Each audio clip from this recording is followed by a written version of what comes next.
Salut les gars, comment vous allez?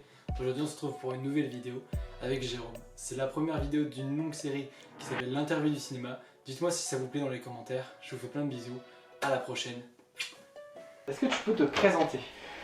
Alors moi je m'appelle Jérôme Kempa, je suis chef opérateur. Donc chef opérateur c'est quoi? C'est quelqu'un qui s'occupe de l'image et qui s'occupe aussi de l'éclairage. Bon, donc je suis aussi caméraman et un peu éclairagiste, donc ça regroupe un peu ces deux métiers. Donc moi je travaille essentiellement sur du documentaire, du reportage aussi. J'ai fait un petit peu de fiction dans ma jeunesse, j'en fais plus maintenant, mais c'est vrai que je fais plus du documentaire. Donc je travaille avec un réalisateur, un ingénieur du son, et moi je m'occupe de la partie image. Peux-tu présenter un peu plus dans le détail ton métier? Je suis avant tout caméraman, donc en fait je prends une caméra dans les mains ou un appareil photo. C'est vrai qu'actuellement on travaille beaucoup avec des appareils photo, mais ça peut être aussi une caméra. Et donc j'essaye de satisfaire un peu, de mettre en image ce qu'a pensé le réalisateur. Donc, souvent les réalisateurs ne sont pas techniques. Ils ont des idées, ils ont un film à réaliser, mais ils ne sont pas techniques, donc ils ont besoin d'un caméraman ou d'un chef opérateur que je suis. Et donc c'est moi qui dois essayer de traduire un peu ce que veut le réalisateur en image. T'es le bras droit du... Je suis un peu le bras droit, ouais. du réalisateur. Voilà. D'accord. Quelle est la place et l'importance de ton métier dans le cinéma? Bah, c'est ce qu'on voit en premier, c'est-à-dire que quand on regarde un film, on voit une image. Mais il n'y a pas que ça, c'est vrai que c'est très important. Il y a d'autres métiers qui sont aussi très importants comme le son. Pour moi le son est aussi très important. On ne pense pas au son, c'est vrai que le son s'écoute, mais ce qu'on voit en premier c'est l'image. Mais une image sans son, ça ne fonctionne pas. Un son sans image ça fonctionne, c'est la radio, mais ça fonctionne. Et une image qui est même dégradée, un peu pourrie, mais avec un bon son, ça fonctionne. Donc en fait, pour moi, le plus important,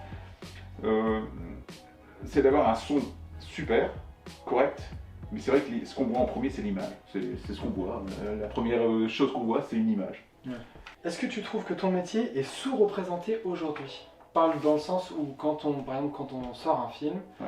on va beaucoup parler du réalisateur, des acteurs et tout ça, mais on va très peu parler des gens qui sont derrière, on va dire. Est-ce que le fait que ton métier soit un métier, on va dire, de l'ombre, tu trouves ça un peu dégradant et qu'il devrait peut-être avoir des choses qui te soient apportées à toi? Moi, je trouve pas. Moi, j'aime beaucoup le cinéma américain. Et aux États-Unis, les chefs opérateurs sont un peu les rois, plus que les réalisateurs. On ne le sait pas. Souvent, on met en valeur le réalisateur, mais quand on est un peu dans le métier, on se rend compte que c'est toujours un peu les mêmes chefs opérateurs qui tournent, et c'est eux qui font un peu la loi dans le métier.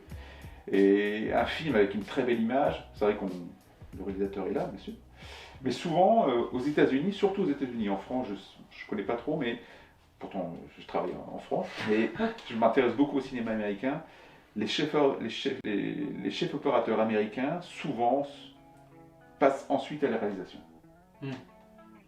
C'est d'abord, ils commencent à toucher à la caméra pour ensuite imaginer. Ouais. Et souvent, c'est souvent les mêmes chefs opérateurs qui tournent sur les films, les grosses productions américaines, parce qu'ils ont une patte. Et les producteurs, ils savent que si on veut un beau film, il faut un super chef opérateur qui fait une super image. Bien sûr, il faut un réalisateur. Il faut aussi des très bons comédiens. Souvent, les comédiens, c'est très important. Hein. Mais c'est vrai qu'une très belle image, c'est énorme, quoi. C'est fabuleux. Comment tu qualifierais ton métier? Oh, le métier que je fais, c'est un métier de passion. Hein. C'est la passion avant tout. On fait pas ça pour... en tout cas, c'est un métier où on compte pas ses heures. Ça, c'est clair et net. Mais ce serait plutôt un métier comment expliquer, de l'image ou un métier de la vidéo? Une passion de la vidéo ou une passion de l'image? Non, non. Pour moi, le matériel utilisé, c'est avant tout de la vidéo, mais c'est avant tout de l'image. Moi, je peux tourner avec une caméra pellicule, à l'ancienne, je peux tourner avec une caméra vidéo, je peux tourner avec un appareil photo, je peux tourner avec un iPhone, peu importe ce qu'il faut, c'est avant tout de faire de la belle image. C'est tout. Pour moi, c'est l'image avant tout. Et après, par rapport à ce que je fais, par rapport au tournage que je fais en documentaire, c'est aussi capter des scènes de vie. Ça, j'adore ça. C'est vraiment m'insérer dans une scène de vie et puis essayer de restituer ce que je ressens au moment donné, pour qu'après le monteur et le réalisateur en montage ils puissent essayer de raconter une histoire. Voilà. Quelles sont les qualités d'un bon chef opérateur? Les qualités, c'est la persévérance, la patience,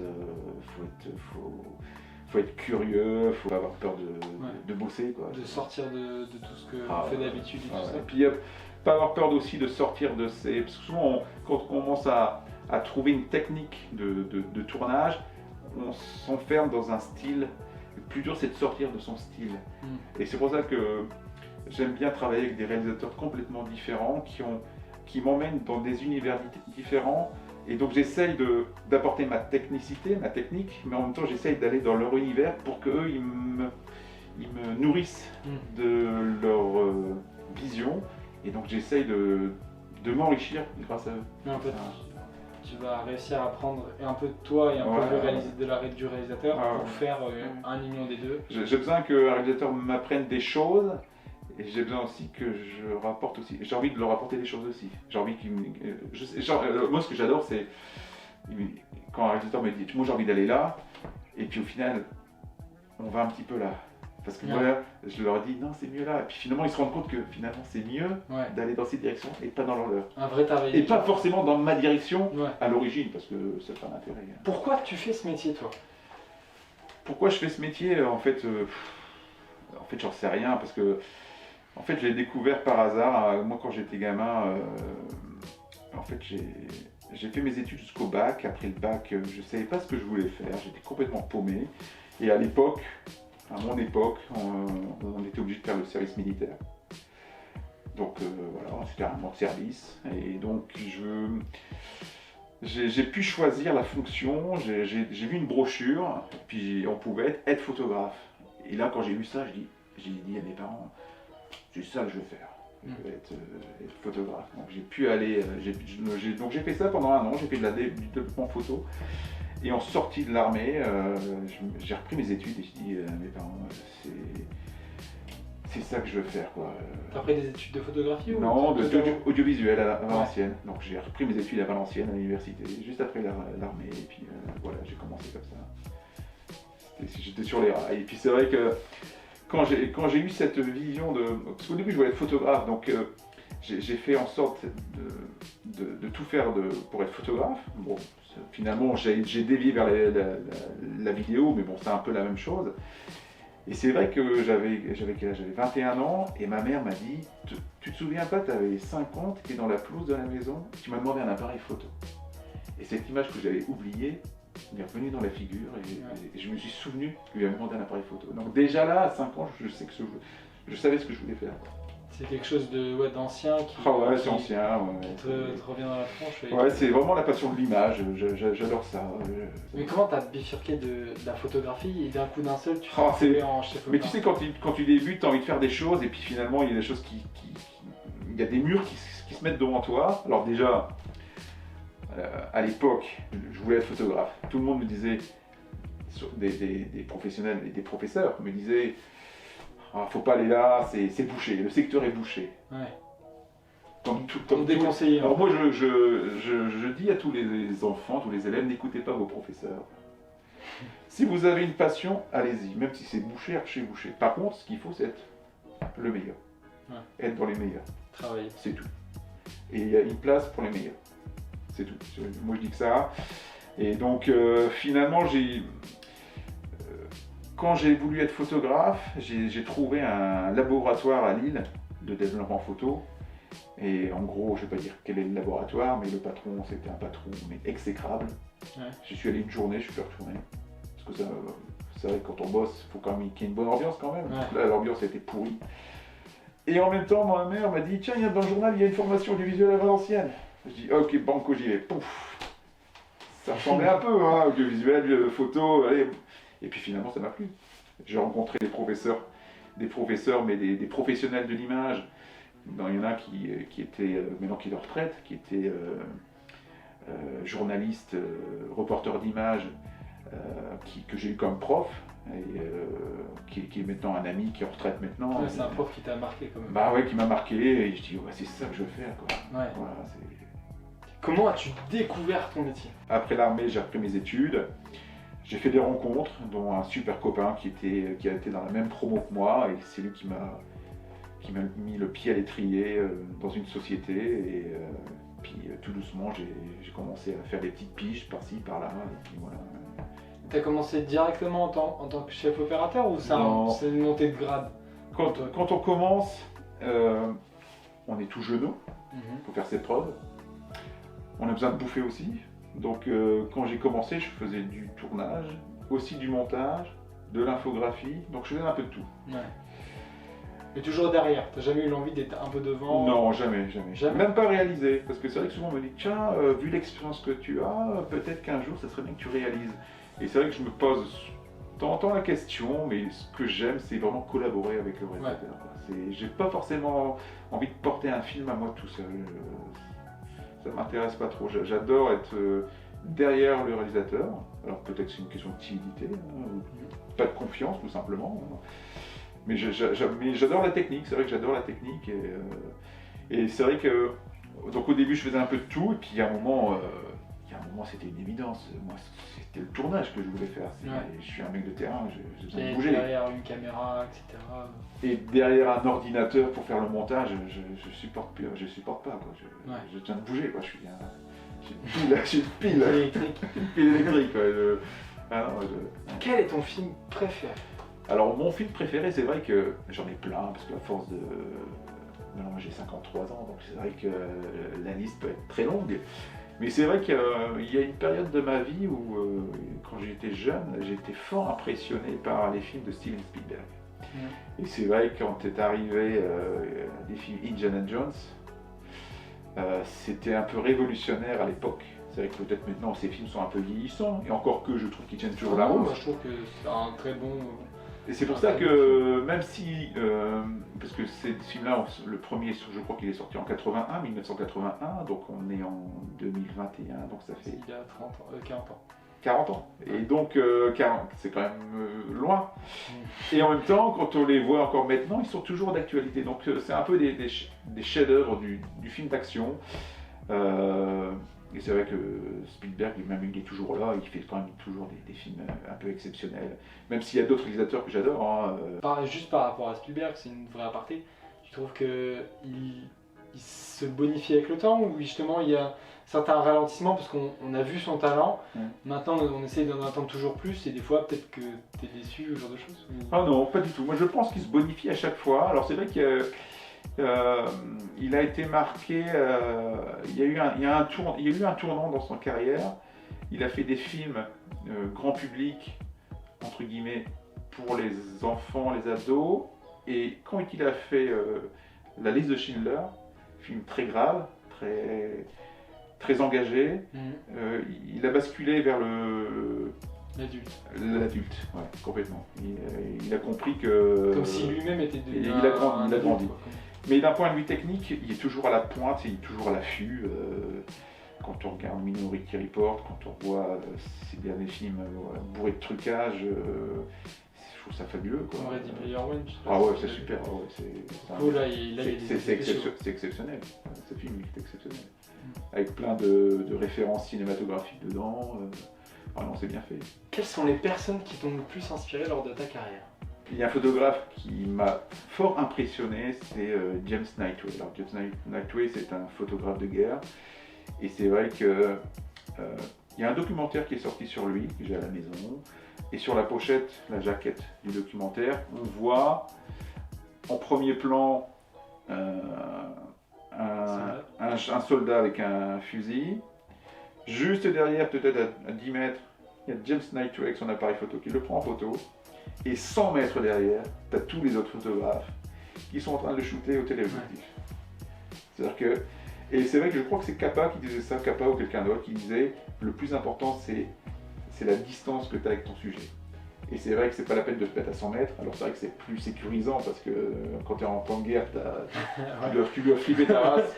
C'est clair. Quand tu es en temps de guerre, hein, donc tu as envie de te mettre très loin et shooter au téléobjectif. Mais c'est vrai que les images seront beaucoup plus fortes si tu es proche de ton sujet. Ouais. Donc c'est vrai que lui, il m'a impressionné. Je ne saurais pas faire ce qu'il fait, ça c'est clair et net. Hein. Mais quand tu vois ces images, c'est vraiment impressionnant. Aurais-tu une anecdote de tournage à raconter? J'ai fait un autre documentaire en Italie, à Naples, où j'ai suivi... on a fait un documentaire sur les travestis napolitains. Et donc on a suivi plusieurs travestis. Alors il faut imaginer que là-bas, c'est que les travestis à Naples sont très réputés. Ils ont commencé à apparaître à l'époque des opéras, donc il y a très longtemps. Les femmes n'avaient pas le droit de chanter, c'était les hommes qui chantaient, et donc les hommes se déguisaient, se transformaient en femmes pour chanter. Donc c'est l'origine des travestis. Maintenant, à notre époque, les travestis, c'est en grande majorité des prostituées, sous le couvert de la mafia, la camorra locale. Donc on a suivi des travestis prostituées. Pour pouvoir les filmer, il fallait payer le mafieux. Et c'était glauque. Ah ouais, bah, Et à un moment, c'est vrai qu'à un moment, on était en planque dans une voiture le soir pour pouvoir filmer ces gens qui se prostituaient. Et voilà, donc c'est... Ça a un côté malsain, quoi. Malsain, ouais. Ah ouais. C'est une autre aventure mais qui est... Je garde quand même de mon souvenir, quoi. Faut imaginer les travestis là-bas avec sur des hommes qui veulent être des femmes, donc qui ont des prothèses mammaires, c'est énorme. Et je savais qu'à un moment, on a suivi ce groupe de travestis, c'était une vingtaine. Le dimanche, on part avec eux à la plage, puisqu'ils allaient à la plage. Donc il faut imaginer ces travestis qui se mettent seins nus sur la plage. Et tout autour, tu as toutes les familles napolitaines qui viennent avec leurs enfants, qui les regardent impressionnés. C'est un autre monde, mais bon, c'est comme ça. Tu sors que c'est moi qui te parle. Là, c'est comme si il y a un jeune en face de toi, il dit j'hésite, je sais pas quoi faire. Si vraiment c'est dans tes tripes, vas-y, fonce, quoi. Alors c'est vrai que tu vas peut-être tomber sur un mur, mais il faut essayer de contourner le mur. Tu auras peut-être un deuxième mur, il faut essayer de le contourner, puis à un moment ça va marcher. Ça va marcher, quoi. Le mur il va s'écrouler, il faut y aller. Bon, c'est sûr qu'il faut se former, donc il faut aller voir les écoles, il faut aller voir des professionnels, il faut essayer de discuter, rencontrer des gens, c'est important de rencontrer les gens. Pour avoir des conseils, des tuyaux. Là, on a la chance aussi d'avoir Internet. C'est vrai qu'à moi, à mon époque, il y a 30 ans de ça, Internet, il n'y en avait pas. Que maintenant, on peut tout trouver sur Internet. On peut se former aussi sur Internet. Ouais. Ça, c'est vachement important. Être aussi en veille technologique, c'est-à-dire se mettre à jour par rapport au matériel qui sort. Ça, c'est important. Mais essayer de rencontrer un maximum de gens. Comme là, je te disais, quand je fais mes documentaires, il y a souvent une projection privée qui se fait. Alors, projection privée, ça veut dire que... c'est une première en fait, une avant-première. Ouais, une avant-première, mais il faut s'inscrire. Ouais. Donc il suffit d'appeler, là c'est chez Pictanovo. Ouais. J'ai envie d'y aller, ok, pas de souci, vous appelez comment? Tac, c'est gratuit, hein. Ouais. C'est les premiers qui... Il faut avoir envie de le faire en fait, c'est une envie. Oui, donc tu veux voir un documentaire et à la fin, bah, tu vois l'équipe technique, et puis tu vois le réalisateur, tu vois et puis tu discutes avec eux. Ouais. Tu te fais connaître comme ça. C'est un métier de rencontre, et donc faut pas avoir peur. C'est sûr qu'il faut voir les gens, il faut pas rester dans son coin, il faut pas rester dans sa chambre, il faut sortir et essayer de rencontrer les gens. C'est pas évident, au début c'est compliqué parce que on a l'impression, on sait pas dans quelle direction on va aller, on doit aller, mais il faut y aller. À un moment, ok, il se passe un truc là, j'y vais. Ouais. Peut-être que ça sera nul, hein, peut-être que ça se passera pas bien.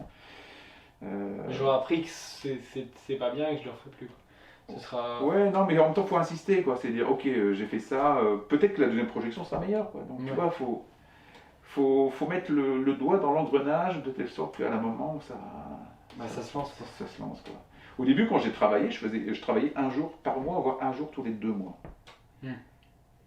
Et puis à un moment, à force d'y aller, d'insister, ok, tu fais 2 jours, 3 jours, 4 jours. Et puis à la fin, les gens, ok, c'est bon, on le fait bosser, lui, il est bon, il attend. Ouais, il a envie. Bah voilà, c'est ça, c'est montrer aux gens que tu as envie. Alors c'est vrai qu'on parle d'école, c'est vrai que faire une école c'est mieux, un bagage technique c'est mieux, mais je trouve que c'est un métier où on peut y arriver sans être diplômé. Par rapport à un jeune qui veut se lancer, rencontre des gens, il faut rencontrer des gens du métier, essayer de les rencontrer. J'espère que la vidéo vous aura plu les gars. Si c'est pas le cas, bah le dites pas. Et si c'est le cas, dites-le moi dans les commentaires. Ainsi que vous pouvez mettre un pouce bleu, vous abonner, etc. etc. Je remercie encore Jérôme d'avoir bien voulu participer à cette vidéo. Je sais que c'est pas forcément facile de pouvoir se déplacer en ce temps-ci avec le Covid. Je le remercie du fond du cœur et j'espère qu'on se reverra pour une prochaine tournage. Si tu m'entends Jérôme, un gros bisou. Si vous connaissez d'autres gens qui seraient capables de venir ici, n'hésitez pas à me dire. Si vous voulez continuer à voir ce genre de format, dites-le moi aussi. Plein de gros bisous, à bientôt.